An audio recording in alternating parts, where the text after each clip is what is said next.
ক্যাম্পাসের নিজ বড় ভাই তো তিনি আসছেন, আমরা অবশ্যই খুশি।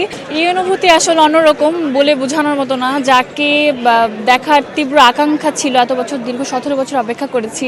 আমার পুরো ফ্যামিলি থেকে শুরু করে, বাবা মা থেকে শুরু করে সবাই এক আকাঙ্ক্ষা থেকে মানে আমাদের ছিল যে ভাইয়াকে আমরা কবে দেখব। তো সেই আকাঙ্ক্ষার অবসান হয়েছে এবং খুবই ভালো লাগছে ভাইয়াকে দেখে।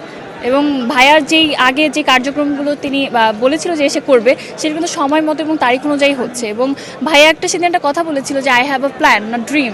তো অবশ্যই তিনি তার যেই প্ল্যানগুলো তিনি করেছিলেন, অবশ্যই সেগুলো সাকসেসফুল হবে দেখে তিনি বলেছে, এবং অবশ্যই সেগুলো তিনি সাকসেসফুল করবেন ইনশাআল্লাহ।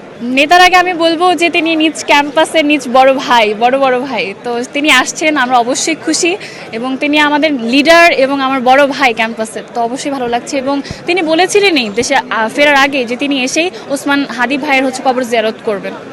এই যে দলমত নির্বিশেষে যে ঐক্যের যে ডাক তিনি দিয়েছেন, এটাই তো আমরা শিখছি, তাই না? উনি একজন ভিশনারি লিডার। তিনি যদি আমাদেরকে এই পথ অনুসরণ না করেন, তাহলে আমরা কীভাবে শিখবো? তিনি একটা ঐক্যের প্রতীক হিসেবেই আমরা তাকে ধরছি।